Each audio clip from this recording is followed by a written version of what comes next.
Good morning, everyone. I get up at 6 o'clock, whether I want to or not. Yep.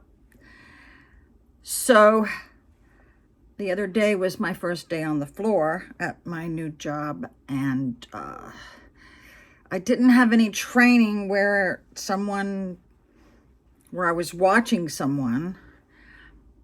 So the only training I had was how to open the register. So the training is like that, I think, almost on every job, where you don't get the one-on-one that you really need to have in order to do your job good and correctly from the get-go. So it's like trial and error. You learn as you go. This was true at Walgreens, and it's true now. People don't really have the time to invest in training employees. It's always been a pet peeve of mine.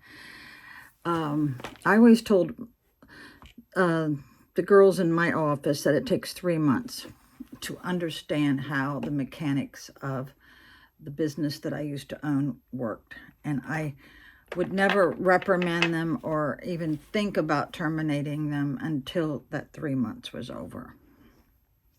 So let's revisit when I got locked out of the building. Okay, so you cannot clock out unless it's just 5 minutes before or after. So I had about 8 minutes to spare, so I went to the restroom, my first time of the day, when I was getting ready to go home and clock out. So when I come back out, I needed to clock out. I couldn't clock out on the computers. I don't know if they had shut them down or whatever, so I had to clock out on my phone. But by the time I clocked out, and this was within the 5-minute range, the lights went dark. And I had forgotten that my phone has flashlight. Oh my God. But I did have a flashlight on my key ring. So the lights are off. I can barely see the exits or the doors or whatever. So just before I went to the restroom, there was 20 people on the floor. When I came out, it was like a desolate, like everybody's gone, like they just hightailed it out of there as fast as possible. So I went to the first set of doors that I could find, and it was barricaded and locked. Of course, the front doors, that's going out to the mall, that is locked. So I said to myself, I'm not going to panic. I didn't see anybody.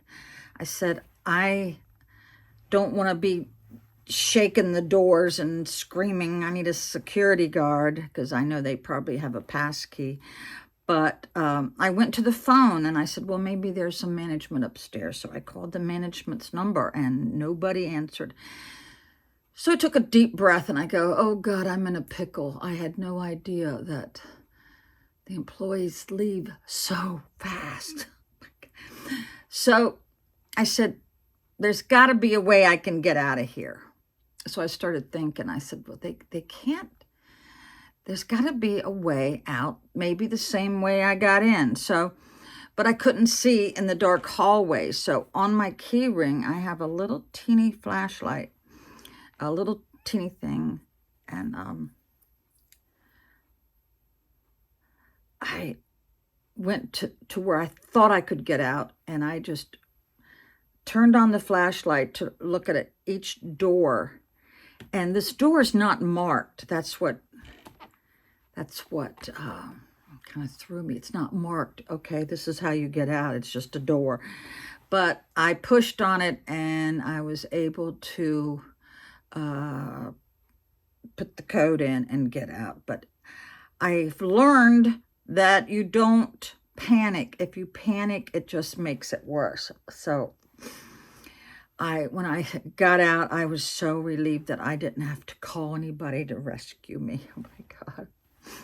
But I learned an important lesson. Always know where your exits are. Always. Yeah, but it was only my first day on the floor. So that was my experience. So you all know that I was supposed to be painting my house, but it rains. It rains, and then it rains. I don't want to get out all those supplies for me to have to put them all back away. So, oh my God, I'm just so embarrassed. So, I don't know if I'm going to make it today. I have got terrible blisters. I'm going to rotate my shoes. I've always wore size 9 shoe, but when you gain a little bit of weight, you gain it in your feet too. So, I think that's what's happened. My tennis shoes were the Skechers were so tight on one toe. I have three Band-Aids on my feet. Oh my God. I don't know. Today's going to be the determining factor whether or not I can hack this. And I have gotten lots of rest. I come home and I stretch out my back. But I think between the tight shoes, the blisters, and getting used to standing on my feet for 8 hours, that's a biggie, people. That's a big one. So I guess I'm feeling a little sorry for myself. I don't know. But just hope today's easier. Even my son has it difficult. He has some unfairness where he works. For sure. I never thought about it, you know. There's always somebody else that's got a little bit more difficult time.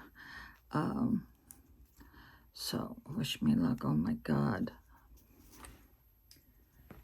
Yeah. What the hell is this? This is like an acorn. It's been glued.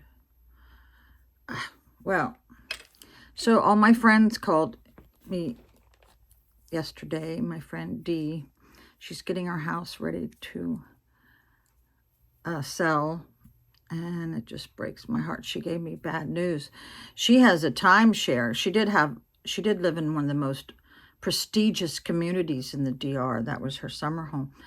But so the last couple times I've been, I guess the last 3 times or 4 times, I stay at her timeshare. Well, they've changed her timeshare. They said she could get two weeks. Now they got her down to 1 week. And then now she just told me she can only go every other year. That is not fair when you pay for a timeshare. I don't know how they can change that contract like that. You know what I'm saying? I just never have trust timeshares. But if anybody can shed light on how they can change the terms without you approving it, it seems like if you've already signed the contract, you're grandfathered in on that, because it's just knowing that you pay all those maintenance fees and then she can only go 1 week every 2 years. See, that's not worth it. Don't take me on a vacation where it's just 3 days, honey, because 1 day's for traveling to get there, and then you only have 1 day, and then the third day is traveling back. You really want to stay somewhere at least a week, because you're losing 2 days, you see. Believe me, I know. Okay, so thank you all for wishing me good luck. Like I say, I am going to have to pray before I go to work. I don't know if I can do this. They've got some stipulations on my employment. Everybody was put on notice that we have to perform in a certain way or we could be terminated. I mean, I was like, God, give me a break. So, yeah, it's just mind-boggling. Your first day on the floor and they give you some stipulations that you didn't know was going to be a reason for termination. Oh my God. My ex-boss would tell you that if I can't sell it, nobody can. But it's always about the location, right? All right, thanks for listening. Bye.